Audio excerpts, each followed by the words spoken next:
Des milliers d'arbres nouvellement plantés meurent en Angleterre.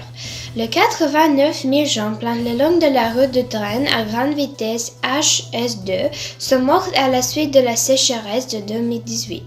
Ils seront remplacés cet été. Selon les estimations, le nouveau chemin offert son impact à 60 en zone boisée. Pour composer cette énorme partie, les dirigeants de HS2 se sont engagés à planter un total de 6 millions d'arbres. Malgré ces efforts, le Woodland Trust est d'avis chacune quantité de plants d'arbres pourrait composer le parc habitant pour de nombreux espaces sauvages. Les adultes donnaient le vote aux enfants en Australie. Un nouveau mot-clé gagnait en popularité sur Twitter. Give the kids our vote. Il a été confirmé par l'idée que les parents et les grands-parents devraient laisser leurs enfants choisir les candidats pour lesquels ils voteront lors des prochaines élections du Parlement européen. Le but de ces votes par préoccupation est d'essayer que les voix des jeunes générations soient entendues, d'autant plus que celles qui feront face aux pires conséquences du changement climatique. Ce mouvement qui s'est rapidement mondialisé rappelle aux politiciens de commencer à agir dès maintenant.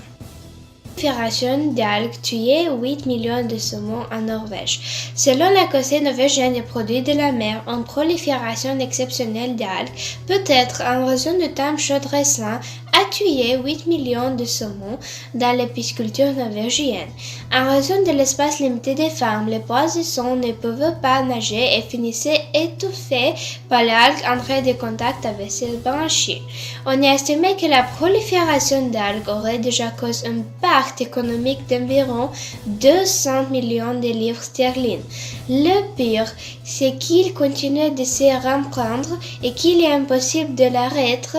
Des problèmes semblables ont également été rencontrés en Écosse occidentale. Migration du plancton due au changement climatique.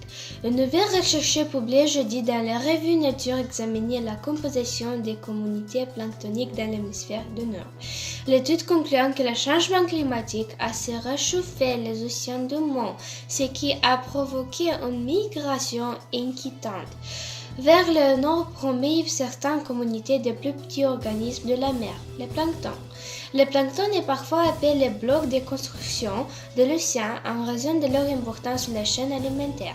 La migration apparente de plancton a des conséquences sur la santé globale et des écosystèmes marins. Par exemple, en mars, une équipe qui étudie les phoques et les baleines dans l'Arctique a constaté que les animaux étaient forcés de modifier leurs habitudes alimentaires à mesure que l'océan se réchauffait, que la glace fond et que les stocks de poissons bougent. Révolte climatique mondiale.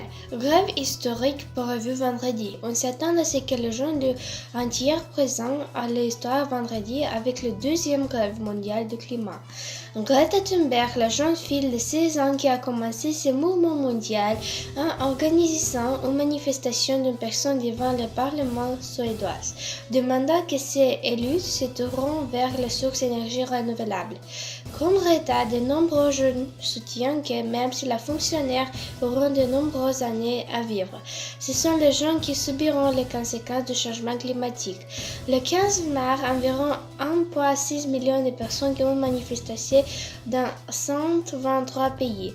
Ce vendredi, les manifestants seront dans de plus de 100 94 endroits de 180 pays. Les militants ont réussi à faire pression sur les législateurs en Angleterre, en Irlande, en Écosse, au Pays de Galles et dans l'Union européenne par lesquels agissent. Le Brésil a annulé la semaine du climat en Amérique latine. Sous la pression d'une grande élite politique, Ricardo Salles, ministre brésilien de l'environnement, a déclaré que le Brésil accueillera la semaine du climat des Caraïbes et de l'Amérique latine des Nations Unies au Salvador au août prochain. Des représentants de l'ONU, des chercheurs et d'autres participants seront présentés à la grande manifestation. La semaine dernière, Salles avait annulé l'événement en faisant valoir que les participants perdraient du temps et des ressources pour le tourisme. Toutefois, le ministre de l'Environnement a déclaré qu'il participerait en collaboration avec le Bureau des Affaires étrangères à toutes les occasions précédant l'événement climatique de la COP25 des Nations Unies qui aura lieu plus tard cette année au Chili. Nouvelle sur l'action climatique pour la semaine du 17 mai 2019. Soyez nommés à jour hebdomadaire et restez informés des derniers développements et d'initiatives environnementales avec nous.